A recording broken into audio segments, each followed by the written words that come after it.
Morning all of you. Last lecture के अंदर मैंने आपको परसेंटेज कंपोजिशन के बारे में सिखाया था कि भाई कोई भी परसेंटेज कंपोजिशन अपन कैसे निकालते हैं।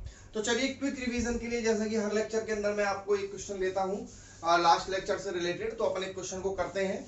सामने मैंने क्वेश्चन लिख दिया है, find the percentage composition of C6H6। What is C6H6 पता है आपको? C6H6 मतलब होता है बेंजीन। ये बेंजीन का केमिकल फॉर्मूला है, इसका परसेंटेज कंपोजिशन निकालना है अपन, और कार्बन का परसेंटेज कंपोजिशन आपको निकालना है। तो परसेंटेज ऑफ कार्बन, कार्बन का परसेंटेज कंपोजिशन निकालने के लिए आप लोग क्या करने वाले हैं? सबसे पहले टोटल मास निकाल लेंगे। इसका टोटल मास कितना आ रहा है बच्चों, देखते हैं अपन। टोटल मास इसका जो आएगा वो आएगा 12 × 6 प्लस हाइड्रोजन कितने हैं? 6 है, 6 × 1, तो ये आ जाएगा आपका 72 प्लस 6 यानी कि 78 आ जाएगा। इसका 78 AMU बोलो चाहे 78 ग्राम बोलो। क्लियर?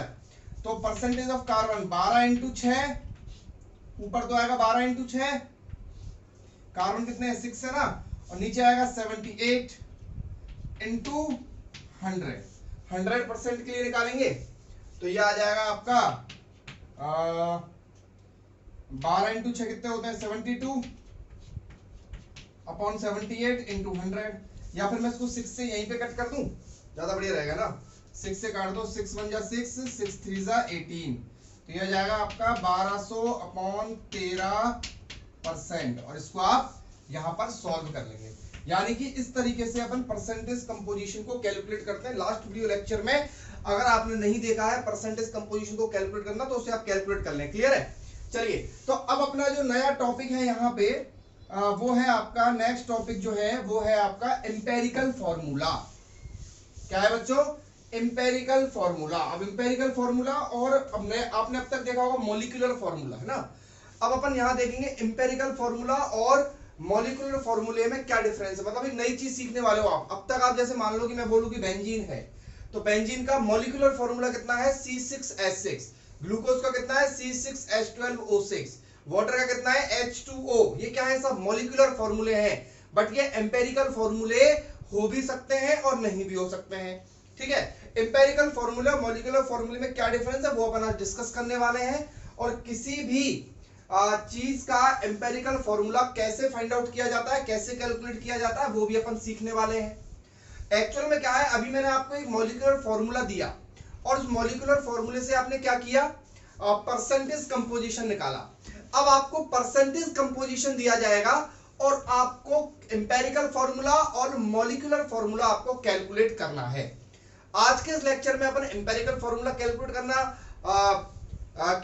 सीखेंगे, और नेक्स्ट लेक्चर के अंदर अपन मॉलिक्यूलर फॉर्मूला कैलकुलेट करना सीखेंगे, और भी नई सारी चीज सीखेंगे अगले लेक्चर में अपन। बाकी का आज का लेक्चर अपना एम्पेरिकल फॉर्मूले से रिलेटेड है। ठीक है, तो अपन स्टार्ट करते हैं एम्पेरिकल फॉर्मूला। तो एम्पेरिकल फॉर्मूले की डेफिनेशन मैंने सामने आपके लिख दी है। एम्पेरिकल फॉर्मूला क्या होता है देखिए, the formula which gives the simplest whole number ratio of the atoms of the various elements present in one molecule of the compound is called empirical formula. अभी आप लिख लीजिए, बाकी का मैं आपको समझाता हूं कि एक्चुअल में एम्पेरिकल फॉर्मूला और मॉलिक्यूलर फॉर्मूले में क्या डिफरेंस है। देखिए, अभी मैंने आपको बताया बेंजीन के बारे में बात करते हैं। सीखिए, बेंजीन का फॉर्मूला होता है C6H6। क्लियर?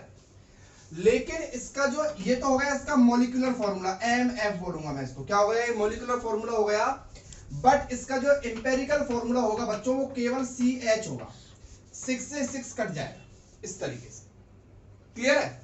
तो CH इस तरीके से बनेगा। जैसे अपन वाटर की बात करें, वाटर का फॉर्मूला होगा तो H2O, लेकिन इसमें 2 और ये 1 है, तो 2 और 1 कट थोड़ा है, तो इसका एम्पेरिकल फॉर्मूला भी H2O ही हो जाएगा। जैसे अपन बात करें ग्लूकोज की, ग्लूकोज है उसका फॉर्मूला होता है मॉलिक्यूलर फॉर्मूला C6H12O6। तो देखो कैसे कटेगा ये 1 2 1, तो इसका एम्पेरिकल फॉर्मूला क्या हो जाएगा? CH2O। तो यानी कि इस तरीके से फॉर्मूला जो केवल और केवल सिंपलेस्ट होल नंबर रेशियो देता है। जैसे यहां पर होल नंबर रेशियो क्या है? 1:2:1। यहां पर क्या है? 2:1। यहां पर क्या है? 1:1। क्लियर है भाई? रेशियो तो ये भी 1:1 ही है, लेकिन जो सिंपलेस्ट रेशियो देता है आपको ऑफ द एटम्स का ऑफ यानी कि बहुत सारे एलिमेंट्स का जो उस मॉलिक्यूल के अंदर प्रेजेंट है, उस कंपाउंड के अंदर प्रेजेंट है, उसको अपन क्या बोलते हैं, एम्पेरिकल फॉर्मूला कहते हैं। यानी कि एम्पेरिकल फॉर्मूला आपको बेंजीन का C6H6 है, लेकिन आपको ये मॉलिक्यूलर फॉर्मूला C6H6 हुआ, लेकिन यहाँ पर एम्पेरिकल फॉर्मूला आपको केवल CH मिलेगा। यानी कि अब कहने का मतलब यह है कि अपन अब क्या कैलकुलेट करना सीखेंगे, अपन ऐसी चीजों को कैलकुलेट करना सीखेंगे। फिर जब आप एम्पेरिकल फॉर्मूला निकालना सीख जाओगे तो फिर मैं आपको एम्पेरिकल फॉर्मूले से किस तरीके से मॉलिक्यूलर फॉर्मूला कैलकुलेट किया जाता है वो मैं आपको सिखाऊंगा। ठीक है, तो एम्पेरिकल फॉर्मूला की डेफिनेशंस आप अपने नोट्स में लिख लें, जहां भी आप नोट्स बना रहे हैं। बाकी का नोट्स आपको वीडियो के साथ साथ बीच में मिल ही जाएंगे। जो भी इंपॉर्टेंट नोट्स होंगे उनको आप अपनी कॉपी में नोट कर लें और उनको याद करें, लर्न करें, बहुत इंपॉर्टेंट चीजें हैं वो। क्लियर? तो अपन बात करते हैं, सबसे पहले एक क्वेश्चन लेते हैं एम्पेरिकल फॉर्मूला का, जो आपको सिखाएगा कि एम्पेरिकल फॉर्मूला कैसे कैलकुलेट किया जाए।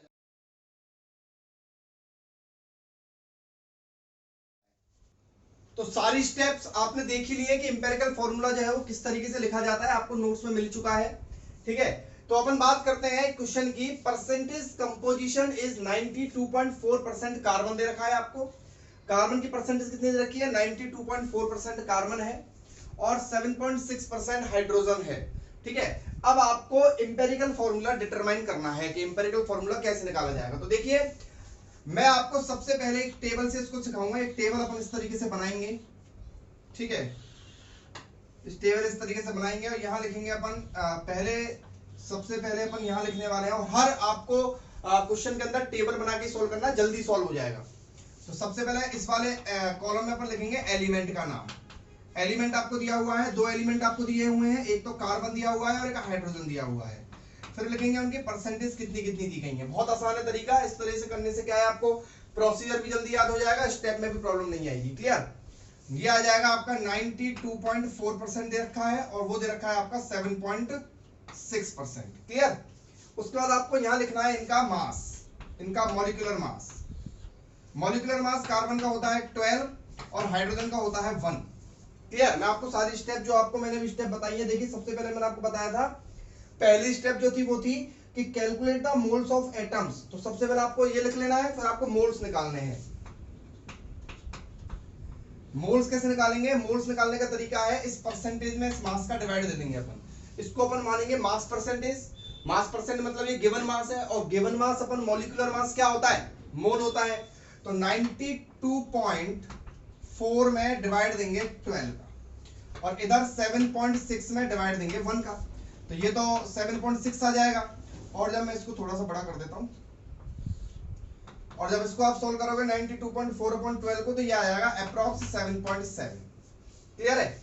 तो ये मोल हो गया। अब दूसरा स्टेप सुनिए, तो ये मैं इसमें लिखा भी हुआ है नोट्स के अंदर कि this can be done by dividing the percentage of each element by its atomic mass. Clear है? Okay, divide the result obtained in the above step by the smallest value among the simplest ratio of various atoms। अब आपका 7.6 और 7.7 यहां पर आ गया है, तो यहां पर आपको अगली स्टेप लिखनी है मोल रेशो। क्या लिखनी है बच्चों, मोल रेशो। और मोल रेशो कैसे निकालना है, इन दोनों में सबसे छोटा कौन सा है, एक 7.7 एक 7.6 है, तो जो सबसे छोटा है उसका डिवाइड कर देना है। यानी कि 7.7 में डिवाइड कर देना है 7.6 का, और यहां 7.6 में डिवाइड कर देना है 7.6 का। बहुत आसान है, देखो सारी स्टेप्स आपको बहुत इजीली, आप 2 क्वेश्चन कर लोगे तो आपको क्लियर समझ में आ जाएगा भाई एम्पिरिकल फॉर्मूला कैसे निकालना है। जो परसेंटेज दी हुई है उसमें डिवाइड करना है किसका, मास का। उसके बाद मोल्स का, मोल कैसे निकालना है, मास का डिवाइड कर देंगे। अब जो भी इसमें छोटा है उसका डिवाइड कर देंगे। तो इसको जब सॉल्व करूंगा तो ये आएगा 1.01, और जब इसको सॉल्व करूंगा तो ये आएगा 1। क्लियर है? अब यहां पर आपको लेना है अगले में कि सिंपल रेशो, SR लिख रहा हूं मैं इसको, सिंपल रेशो। तो 1.01 का राउंडिंग फिगर करना है आपको, राउंड कर देना है इसको कि अप्रॉक्स 1.01 को 1 लिख देंगे। ठीक है, और 1 को 1 ही लिख देंगे। तो C के आसपास C का सिंपल रेशो कितना आया 1, H का सिंपल रेशो कितना आया 1। तो फॉर्मूला क्या बन गया, C1H1 यानी कि CH। तो यानी कि इस क्वेश्चन में एम्पिरिकल फॉर्मूले की वैल्यू कितनी आएगी, CH। तो बहुत आसान है, अगला क्वेश्चन लेते हैं, उसके थ्रू और समझिए चीजों को।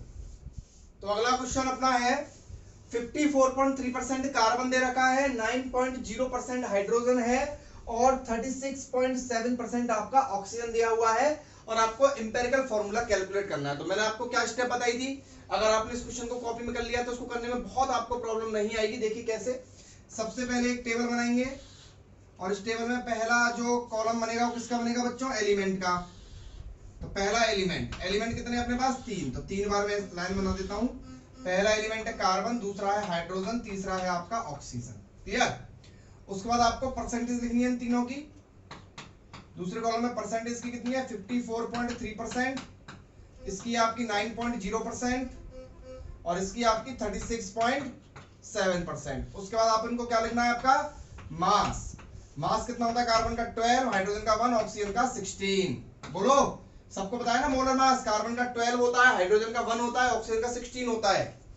उसके बाद क्या निकालेंगे बच्चों, मोल निकालेंगे। मोल कैसे निकालेंगे, इसमें इसको डिवाइड करके, तो 54.3 में जब 12 का डिवाइड देंगे आप देखिएगा तो यह आएगा 4.5। क्लियर। जब 9.0 में 1 का डिवाइड देंगे तो 9.0 ही आएगा, और जब 16 में आप 36.7 में जब आप 16 का डिवाइड देंगे तो ये 2.29 के आसपास आएगा। आप सॉल्व करिएगा अपनी कॉपी में, डायरेक्ट मत लिखिएगा। क्लियर, नहीं तो सीख नहीं पाओगे। क्लियर। तो 4.5। उसके बाद अपन क्या रखेंगे यहां पर ratio, mole ratio. Mole ratio के बाद क्या आएगा आप कॉलम में, सिंपल रेशो। तो मोल रेशो निकालेंगे। मोल रेशो निकालने के लिए क्या करना है, 4, इन सब में सबसे छोटा कौन सा है 2.29 है, यानी कि 2.2 है। तो 4.5 में 2.2 का डिवाइड, 9.0 में 2.2 का डिवाइड और 2.2 में 2.2 का डिवाइड, तो ये तो आ जाएगा 1। क्लियर। ये आ जाएगा आपका 3.9 और 4.5 में 2.2 का डिवाइड दोगे तो ये आ जाएगा 1.9। ठीक है। अब इनका राउंडिंग ऑफ करना है, तो राउंडिंग ऑफ करने के लिए देखिए 1.9 का राउंडिंग ऑफ अगर आप बताइए तो नॉर्मल सी बात है, मैं आपको राउंडिंग ऑफ का थोड़ा सा सीन बता देता हूं क्या होता है। अगर आपको 1.1 दिया है तो 1 लिखेंगे, 1.2 दिया है तो 1 लिखेंगे, 1.3 दिया है तो 1 लिखेंगे, 1.4 दिया है तो 1 लिखेंगे, 1.5 दिया है तो इसका केस अलग होता है। ठीक है, मैं बता दूंगा आपको। ठीक है। 1.6 दिया है तो फिर 2 लिखेंगे। समझ गए ना बात को। 1.5, 5 से अगर ऊपर आ जाएगा तो क्या लिखेंगे, 2 लिखेंगे। ठीक है। तो राउंडिंग ऑफ का वैसे मैंने आपको बताया हुआ है, पर लेकिन कोई बात नहीं। अब 1.9 है तो क्या लिखेंगे, 2 लिखेंगे। 3.9 है तो क्या लिखेंगे, 4 लिखेंगे, और ये 1। क्लियर। तो C के आगे क्या आया 2, C2। H के आगे क्या आया 4, H4, और O के आगे क्या है 1, तो O। तो C2H4O इस क्वेश्चन की दी हुई परसेंटेज से निकाला हुआ इंपेरिकल फॉर्मूला होगा। नेक्स्ट क्वेश्चन जो है मैंने सामने लिखा हुआ है, मैंने IMP लिखा हुआ है यहाँ पर इंपॉर्टेंट। तो नॉर्मल सी बात है, ये क्वेश्चन आपके लिए बहुत ज्यादा इंपॉर्टेंट होने वाला है। तो इस क्वेश्चन को आप बहुत अच्छे से देखें, बहुत अच्छे से रीड करें और फिर इसका बहुत अच्छे से सॉल्यूशन करें। आपको पता लग जाएगा कि ये क्वेश्चन इंपॉर्टेंट क्यों है। ठीक है। तो सबसे पहले अपन वही अपना पुराना घिसा पिटा काम स्टार्ट करते हैं। वो क्या है कि एक टेबल बनाते हैं। टेबल में सबसे पहले इधर एलिमेंट आ जाएगा। ठीक है भाई, ये एलिमेंट को अपन ने यहाँ पे रख दिया। भाई एलिमेंट तू बैठ जा यहाँ पे। ठीक है। उसके बाद यहाँ पर अपन क्या लिखेंगे, एलिमेंट के अंदर 2 चीजें हैं अपने पास। कौन कौन सी, एक तो आयरन है। आयरन का मास मैं आपको बता दूं 56 होता है और उसको Fe से डिनोट करते हैं। ठीक है। और दूसरा ऑक्सीजन है। ठीक है। तो यहाँ पर इसकी परसेंटेज लिख लेते हैं पहले। तो परसेंटेज कितनी दी हुई है 69.9% दी हुई है और आयरन की 30.1% दी हुई है। मास के बारे में आपको मैं इंफॉर्मेशन दे दूं भाई। आयरन का मास जो है वो 56 होता है। नई चीज सीख लिया, याद करें। आयरन का मास कितना होता है 56 होता है। क्लियर, भूले नहीं कभी। ऑक्सीजन का होता है 16, लिख लिया। चलिए, इसके बाद इसके मोल निकालने हैं अपन को। मोल कैसे निकालते हैं पता है ना आपको। परसेंटेज में 56 का डिवाइड देंगे, परसेंटेज में 16 का डिवाइड देंगे। जब आप 69.9 में 56 का डिवाइड कैलकुलेटर से नहीं देना है, क्लियर है, तब आप डिवाइड देंगे तो डिवाइड देने पर ये आपका आएगा 1.25 और यहीं से खेल स्टार्ट हो जाएगा। क्लियर। और ये आएगा 1.88। क्लियर है। उसके बाद अपन को यहाँ पर क्या लेना है, मोल रेशो लेना है।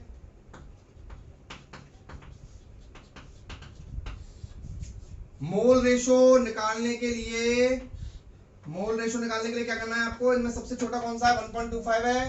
तो 1.88 में 1.25 में 1.25 का डिवाइड देंगे ऊपर, तो नीचे 1.88 में 1.25 का डिवाइड देंगे। अब सबसे खतरनाक वाली बात जो है ना, यहां पर तो 1 आ जाएगा बच्चों और यहां पर आ जाएगा 1.50 और यहां लिखना है आपको SR यानी कि सिंपल रेशो।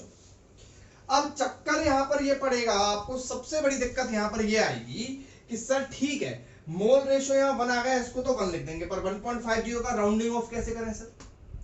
तो देखिए ऐसे क्वेश्चनों में आपको क्या करना है, इंपेरिकल फॉर्मूले में स्पेशली क्या करना है आपको, ये आया आपका 1.5, तो 1.5 को अपन क्या लिख सकते हैं 3/2, क्या लिख सकते हैं 3/2। तो क्या करेंगे, जो 2 है ना यहाँ पर 1 है, देखो एक तरीके से रेशो इस तरीके से 1:3/2 है, तो क्या करेंगे 2 का डिवाइड 2 का मल्टीप्लाई कर दो दोनों में, तो 2 का मल्टीप्लाई करेंगे तो ये 2 हो जाएगा रेशो, और ये हो जाएगा 3, यानी कि राउंडिंग ऑफ करेंगे तो ये कितना हो जाएगा 2 हो जाएगा, और ये कितना हो जाएगा 3 हो जाएगा। इसका ध्यान रखें, अभी काम की चीज है बहुत। क्लियर? कैसे? जब भी आपका इस तरीके से, हाँ लेकिन ये केस तभी है जब आपका 1.5 आएगा। क्लियर है? तो 1.5 के राउंडिंग ऑफ करने का तरीका होता है किसी दूसरी चीज के साथ राउंडिंग ऑफ कैसे करते हैं उसको, 1:3/2, तो 2 का मल्टीप्लाई इसमें भी कर दो और 2 का मल्टीप्लाई इसमें भी कर दो, तो 2:2 × 1 2, और 2 से 2 कट जाएगा तो 3, तो क्या आ गया 2:3, तो 2:3, और फॉर्मूला क्या बन जाएगा, फॉर्मूला बन जाएगा Fe2O3।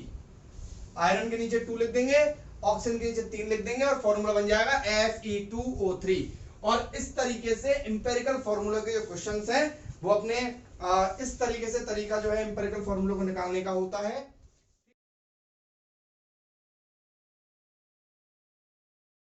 चलिए तो अपन नेक्स्ट अब स्टार्ट करेंगे मॉलिक्यूलर फॉर्मूला, और भी इंपेरिकल फॉर्मूले के बहुत सारे क्वेश्चंस करना अभी बाकी है। जो इस लेक्चर में मैंने आपको जितने भी क्वेश्चंस करवाए हैं उनको आप अच्छे से देखें, 3 क्वेश्चन जो करवाए हैं, क्लियर, नोट्स बनाए। अगले लेक्चर के अंदर अपन इंपेरिकल फॉर्मूले के और स्पेशल क्वेश्चंस लेके आपके सामने आएंगे। तब तक आप इंपेरिकल फॉर्मूले का जो फॉर्मेट है उसको सीखिए, इसके नोट्स बनाइए। Thank you.